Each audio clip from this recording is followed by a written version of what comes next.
How we doing out there, party people? We are about 2 minutes in. Perfect timing. Getting started right at 11:30. We got a little overlay here. Your boy, Spenny Powers, is back. Training camp week 2 kicks off after the Ravens get their first day off on Sunday following Saturday's stadium practice. I didn't go live after that one either, so I guess I'll touch on that a little bit as well, but I'll just get it started with what I saw out there today.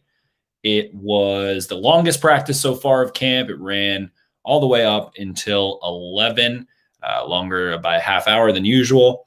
And it was a little bit more of a mental rep day. The Ravens are preparing to have padded practice, which I thought was going to happen Saturday, which I said like 50,000 times on the podcast and on these live streams I've been doing, but that did not happen.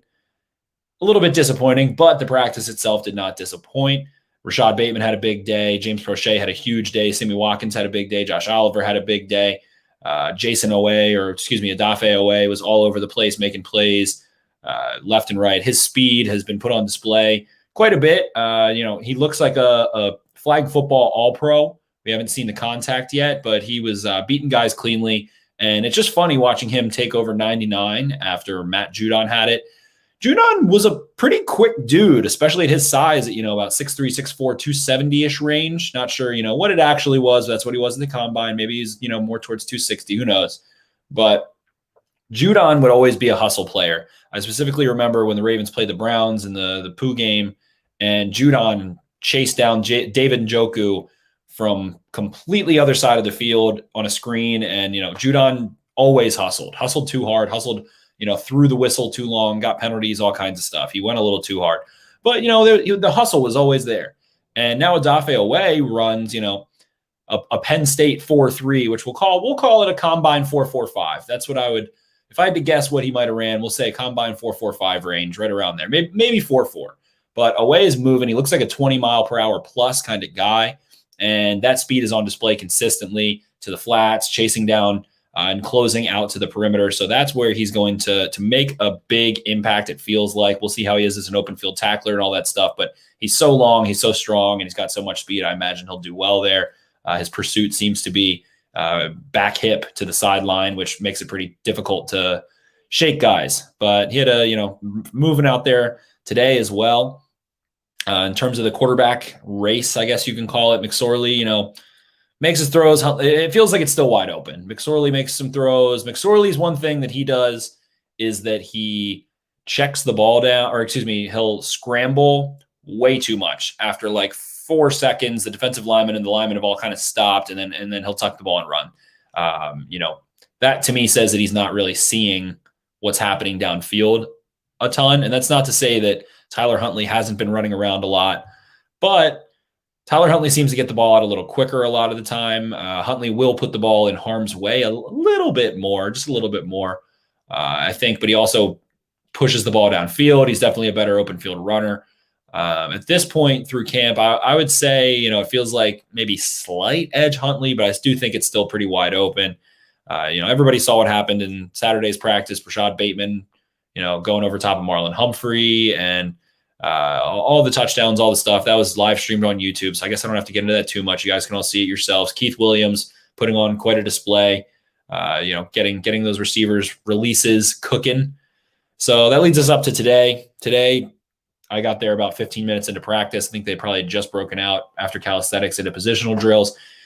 The Ravens are usually on a single field that is further away from the actual building facility. Today, they were on the near fields with the defense on one field and the offense on the other field, and then the kickers were on the field that they're typically utilizing most of the time. So it might be, mixing it up and trying to lay off the grass and turf there, or I don't know, whatever. So I got an opportunity. I was up and close next to the defensive lineman for a long time. There were only 6 defensive linemen. So Calais Campbell out today. Pernell McPhee also out, Rashad Bateman also out, and Hollywood Brown, John Harbaugh said that basically he has a hamstring, so wouldn't expect to see him. The dude just can't get a fucking training camp in. It's ridiculous. So wouldn't expect to see him for, I don't know, a week plus. I imagine they're going to be overly cautious with that, but he did look good.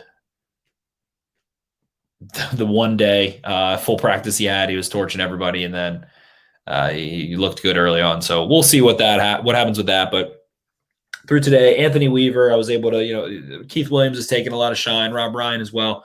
So I was able to follow Anthony Weaver around a good bit and watch what they're doing with, it was Wolf, Williams, Matabuike is the first team, and then Jelly, Swan, and Washington is the second team. And watch them hit some sleds, go through some drills a little bit, nothing too crazy. And I was able to listen in on their calls and the alignments that they were doing, what the verbiage was for stunts and what the verbiage was for a couple different alignments, whether it was over, whether it was under, and some different things they were doing. And the takeaways I had from that were that Broderick Washington knows where to be very quickly. He's able to get set, get aligned properly, and Anthony Weaver definitely shouted him out on that quite a bit. Javon Swan is a UDFA that they have. He's really the only kind of non-roster guy that they have on the defensive line, which is crazy to me. They have to be scouring for defensive linemen right now. Obviously, Calais Campbell wasn't there, so they usually have 7, but that's still, still very few. Some teams will, have 6 active on a game day sometimes. So that's not ideal when you've got a 90-man roster, 6 defensive linemen, very thin there. But Anthony Weaver, very calm, very confident, and was getting guys mental reps. He was really working with Swan a lot, wanting him to take on double teams, staying low. They were simulating a drill where you attack a dual sled, and then a player would bump in with a pad to the side to simulate taking on kind of like a combo block or a double team. And Swan, Weaver kept stepping in and talking to him nonstop, wanted him to get down, keep his pad level low, and work through those. Justin Matabuike looks great, looks so lean, so explosive, so violent. He's a modern interior defender, and it was nice to watch him go through drills and just see how quick he is and all that good stuff. Wolf and Williams, the veterans in there doing what they do. Williams is absurdly strong. Wolf knows where to be and has a little bit of finesse to him at the same time as being a stronger dude. So nothing crazy out of them. They're going through the motions. Those guys are in their 30s. They've been playing in the NFL a long time, so nothing crazy there. But it was just good to see Anthony Weaver going through some drills. He had good energy. He was very positive, very happy. And, he's kind of the guy that's flown under the radar this far.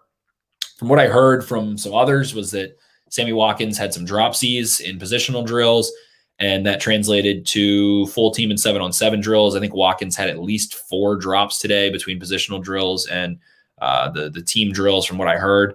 I saw 2 of them, and he banged out like 6.5 push-ups after one. Thought it was supposed to be 10, Sammy, but we'll see. See what happens with that. Miles Boykin, the Ravens run a trick play. I'm not going to disclose too much, but they run a pretty elaborate trick play that everybody was getting excited about during the play. Boykin is wide open, and I can't recall which DB it was, but the play takes a little long. McSorley, I believe, takes a really long time to get the ball out. Chucks it downfield, and the DB kind of just overruns it. Boykin comes back to the ball, jumps for no reason, kind of a little bit, just one of those classic, you need to put your hands up and jump, and right off his fingertips. He had 2 drops today from what I saw. He also had a really nice catch on a crosser, contested. I think it was Khalil Dorsey. I might be mistaken there, but was draped all over him, and he was able to move the chains late in practice and redeem himself after that. And he looks sharp. His movements look sharp, but the hands, the reliability, just not his forte right now. And people are going to go crazy with that. And, it just wasn't a huge day for the receivers. Watkins did make a couple plays. Duvernay definitely had a lot of catches. I would say Tylan Wallace was probably the most consistent threat today. He made a couple plays over the middle of the field. And I was talking with Adam Bonacorsi of Russell Street Report for a while, and he was saying, with Duvernay and Prochet and Wallace, how do you feel if, those guys are kind of redundant when talking about Boykin? But I don't feel that Wallace is redundant. I'm going to have to sneeze here in a second, possibly, so bear with me. But sorry about that. So I don't feel that Wallace is redundant. I feel like he's the one who plays above the rim the most. I feel like he's the one who has a little bit more physicality to him throughout. I think Prochet can catch the ball in tight windows really well, but I don't know about him really going up over guys or anything. And Wallace can fly. He also has really outstanding body control. His tracking and body control, his ability to toe tap on the sideline. That's the thing that I've seen from him most consistently is late tracking and being able to maybe make some like unique routes to the ball that kind of lose defenders. And then body control has been outstanding. So Wallace had a strong day today. Prochet did score a touchdown. It was, I don't know why they practiced on the field they did. If it wasn't to save the turf or something, or they're doing something over there, it was really hard to see. Unless you were like in the back row of the stands or something, which is weird. It was tough to see. But Prochet, it looked like, had a fade of some sort or maybe a switch route. I was able to reel in a touchdown. Overall, the defense had a really strong day. Tyus Bowser made a couple plays in coverage. He cut off a passing lane, swatted a ball away. I think Patrick Queen, I'm starting to try and pay attention to the linebackers a lot more. Again, they like can't go full speed, and you can really hurt someone just by like, you're in practice, you go to cut off a route that's over the middle of the field, and you bump their Achilles, bump their ankle or something. So they do pull up and things, but it looks like Queen has been pretty sharp on some over routes and some things like that. LJ Fort blew up a screen or two. The Ravens did a lot of run game install and a lot of run game 11 on 11 today.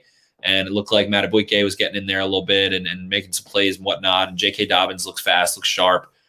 Justice Hill has not really stood out a ton to me to this point. But, I like what Justice Hill does in games, so I'm not too concerned about it. And it's hard to have takeaways still. So we'll see tomorrow when the pads come on. But, yeah, overall, defense won the day. The last guy on the offense I mentioned is Deion Kane. Just moves well. Caught a deep ball, caught a touchdown, playing a lot on the boundary. Got some first-team reps, some things like that. The Ravens had Tyree Phillips at left tackle, as well as Ben Cleveland at left guard, then Bozeman, then Zeitler, then Villanueva today. So that was the set. Getting Phillips some reps there. As Ronnie Stanley, haven't heard a ton. He was at the practice on Saturday, walking around, but hopefully he's able to get some reps in 2 weeks, 3 weeks before the season starts. Hopefully, we'll see what happens on that end, but. Defensively, man, Brandon Stevens was playing in the post. He's playing Deshaun Elliott's role. He's the second string for Deshaun Elliott, and he's in the post a ton. Single high, it's him on the second team most of the time, and it feels like his breaks and his ability to read route concepts and snap is starting to get quicker and quicker. He was really late in getting a crossing Eli Wolf out of a 2x2. Wolf was slot right and ran across, and Brandon Stevens he jumped it, but didn't run it out. He was on it, but just let Eli Wolf go. And who knows? I don't know. But McSorley rolled right. Stevens, before McSorley even started to roll, saw what was developing, snapped on it. And if McSorley threw it where he wanted to, it appeared had an accurate pass to where he wanted the ball to go, would have been picked off for sure. So Stevens starting to look sharp out there. And Ardarius Washington, he gets a lot of time in the slot, which makes sense considering his body type. Some sticky coverage, it looked like. Marlon Humphrey was not playing around today. James Prochet, I saw multiple reps that Prochet is running, a little stop and go, a little hezzy over the middle and trying to run some choice and some option routes and things. Marlon was on him like flies on shut your mouth. There was no separation. And that's the thing about Prochet. People have brought it up a little bit. He's not really cooking Marlon or Jimmy or he actually did get one step on Jimmy today, but Jimmy was still right there. He had exactly one step downfield on Jimmy, and the ball would have had to be perfectly placed. And he extended it, hit off one hand, and he couldn't reel it in. It's not a drop. He tried to catch it with one hand, and it was off target a little bit, but. So, Prochet looks really sharp. He looks good. He did have a touchdown, but he's not exactly roasting Marlon. And Marlon had a couple reps where he just put him in jail. He was in jail. So, Marlon looked really strong today. Marcus Peters has an interception late. McSorley kind of just taking so long to get the ball out, rolls out. Peters cuts it off, sees what's happening, intercepts it, flips it to Chuck Clark. And he was getting loose a little bit. So, Peters, I think, he was having a rough time last week with that toe. I've had ingrown toenails. They are a pain in the ass. And Marcus felt like this was his highest energy day today, especially that kind of being the exclamation point on it. So that was good to see. Justin Houston still a couple days out, all that good stuff. But I can't stay on too long. I've got 15 minutes, so I'm good. But so defense looked quite sharp. Malik Harrison, looks like he's in position quite a bit. Christian Welch is in there getting reps. So Tara Alaka's out there on the field finally, a guy that I loved in the preseason 2 years ago, and is a real thumper. And it looks like he's improved in coverage a little bit. It looks like he's a little lighter and can move around and is clogging some passing lanes. So it's all good stuff. And Oweh again looked fast. He was cutting stuff off to the sideline. Chris Board flowed in run fits quite a bit over top. Was able to go strong side and go cut off some plays to the boundary. He was kind of hounding Tyson Williams a little bit today. So Board looked decent. Defensively, it's just tough. Guys aren't tackling. So, you're not going full speed. Chris Westry's gotten beat a few times now. He's kind of come back down to earth. It feels like he's kind of like the little brother in the DB room overall. And he's been doing really well. So they get really pumped when he does well. And when they don't, when he, doesn't have great reps, they really dog him. So he's like kind of the little brother in the room, it feels like. So that's good to see. And I'm again, being 6'4", having movement skills, watched a little bit of just highlights and tape and things like that. He seems like he's a physical dude. I saw him suplex some guys and some tackles and stuff. So excited to see what he can do when those pads come on. He's incredibly lanky, kind of, but not he's still got some muscle to him. It's going to be interesting to see how things play out in that department. Anthony Averett, I haven't seen let up a ton of catches. Devin Duvernay had a couple catches today as well. Duvernay looks good. His releases just look so damn good. And it feels like they like him at Z, and they like him to be in motion and do some manufactured touches. He caught a little screen today. Deion Kane also caught a screen. And the Ravens actually spent some time working on screen, the blocking against air and laying everything out against some pads and stuff like that. So got some screen work in and all that good stuff. And there was a lot of special teams work, a lot of positional drill stuff today. And Tavon Young hasn't been taking a ton of reps overall, but it's been good stuff. So let me get in here to these comments. Nothing crazy in practice today. Again, the defense just kind of controlled the ordeal, and I was trying to focus maybe on one defender at a time. I watched a lot of Brandon Stevens. I watched a lot of Marlin. I watched a lot of Patrick Queen. I watched a lot of Oweh. Came away, thought those guys played well from what I saw. They were moving well. And Queen, I think, is going to be interesting. I was trying to kind of find him in the run fits when they were doing 7-on-7 run drills and when they were doing 11-on-11. And you just can't tell what it's going to be like with contact. So it's a little bit difficult, but getting through here. People saying, what's up? What's up? Yeah, I shaved my face. Yes, I did. They still didn't wear shoulder pads. No, they didn't. I lied. I thought they were going to be hitting there. Devon Johnson, Huntley throws a pretty good deep ball as well. Pause. Yeah, I definitely think Huntley has the advantage in the deep passing game over McSorley for sure. McSorley just kind of loads up too long and doesn't quite have the ability to put the mustard on it. Cassidy, did Boykin put the nail in his own coffin with that hammy or lock himself into the roster by IR? I didn't see that must have been something that I missed. I didn't know there was a hammy issue, but that's what I figured would happen. Some of these things end up resolving themselves when you've got one too many guys. Get somebody on the IR. Josh Oliver, nothing crazy today. Caught a couple balls. Mark Andrews had a nice day. He's running a lot of out routes from the slot in 2x2. Andrews has not been catching a ton of deep balls. He's been running a lot of underneath stuff. So he had some work as well. Eli Wolf Wolf's made some plays. Eli Wolf will be on the practice squad, and I think he could catch passes in games and be somewhat reliable. I just think Oliver is just a more impressive athlete overall, probably a better blocker. Are you worried about the muscle injury stuff with all these wide receivers, or is this just normal preseason stuff? I mean, Devontae Smith has a knee, but guys miss time in camp. You're playing an entire game every day, basically, in terms of how much you're running, how much wear and tear you're putting on your joints, all that good stuff. Is it 10 practices or 10 days? I believe it's 10 days. So Lamar's positive. It's 10 days from your positive test. So Lamar's positive test was on Tuesday, if I recall correctly, of last week. So tomorrow will be 7 days out, and he should be able to rejoin either Friday or Saturday. I'm not 100% there. So Jeff C said Boykin hammy. There you go. So it is what it is. It's the second week now. Guys have been running a long time. And if you recall, Hayden Hurst and Mark Andrews back in 2018, John Harbaugh was getting a little irritated because he was you expect these guys to, at this point, have been, guys who are playing in the SEC and playing in the Big 12 to be calloused already, but just is what it is what it is. Pads are coming on tomorrow. Have they used Stevens in the slot or outside slot? He's playing Deshaun Elliott's role.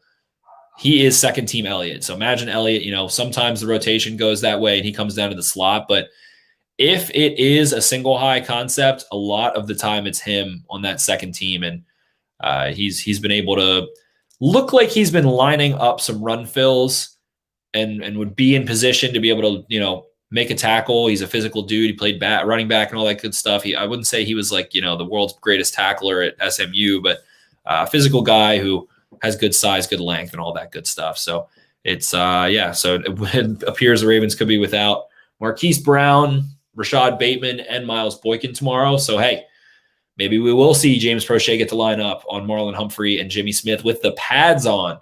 Deion Kane is probably going to play a lot of X. And what I'm worried about there is maybe Sammy Watkins getting a little bit too much run as they're a little bit shorthanded. So you want Duvernay, you want Prochet, you want Kane, you want Benjamin Victor, you want Gray, you want all these guys to be getting reps. So we'll see what happens with that. But I'm guessing that means that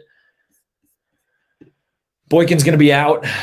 Brown is definitely out. And I guess if Bateman was tight on Saturday, I don't know.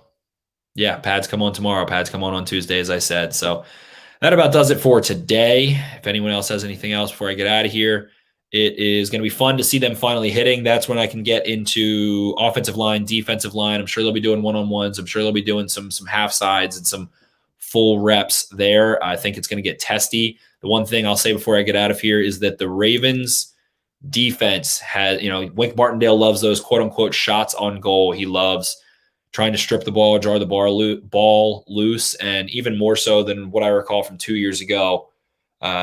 Defense has been hounding ball carriers down the field like well after the play is over and trying to punch the ball out. I think there's going to be some fights coming in about a week. I see it coming. I can smell it. I think it's going to get real testy real soon. But I'm sure Patrick Queen, Malik Harrison, Pat Ricard, Ben Mason, see what the tight ends can do, see what Cleveland can do, all that good stuff. Going to be a lot of fun. Hayes, I didn't really see a ton. I didn't key on him a bunch. Prochet has been primarily in the slot. He gets some reps on the boundary, but not a ton. Like I said, he had one against Jimmy Smith, so I believe he was on the outside there. And he had, maybe a half a step on him, and Smith was right there and phasing his hip pocket. So if the ball was underthrown at all, Jimmy was going to get to it. He's so much bigger. But yeah, Prochet is just not. He's not a fast guy. He's a short strider, so he can change direction well a bit and kind of. It looks like he rounds his routes out, but he actually is creating some pretty harsh angles. So I think that while Prochet has definitely had a really great camp, it is worth mentioning that the reason we record in the Jeremy Butler Memorial Studio is because Jeremy Butler was a practice squad, training camp scout team all-star. You think of Smoke Mizell, but what Miles Boykin did his rookie year, he looked like an all-pro in camp and in preseason. So it's going to be a different kind of feel once these pads come on and what we see happen and all that good stuff. And when you're facing, the Demetrius Williams or the Pools or Marlon Humphrey in the slot, who's been in the slot the last couple of years, you're facing Bryce Callahan and some of these premier slot defenders. I think it's going to be a little bit of a different story than Khalil Dorsey, but at the same time, Prochet's making plays. He looks good, and I think he can be a contributor to this team. Duvernay, has his touches, has his role, and of course, a big part of Duvernay's game is what he can do physically like a running back. So I'm curious to see how that all plays out. How has Cleveland looked? Kind of looked like he was getting roasted Saturday, but there's no pads. I don't know. If he was getting really roasted, I think he wouldn't have started today at left guard. So that is what it is. But hey, I appreciate you guys all hopping on here. Thank you so much. Make sure to like, subscribe, yada, yada, yada, yada, all that stuff YouTubers say. Throw us those ham bones, those big dogs, and I appreciate it. I'll be coming back tomorrow around this time. Let me check my schedule real quick so I can give you guys the exact time. Should be good around the same time, around 11:30 tomorrow, hopefully. Do have a busy day tomorrow, but be hopping on here. Thank you so much. Hit all the buttons you're supposed to. Share it with a blah, blah, blah, blah, blah, blah. And I'll see you guys later. Thanks.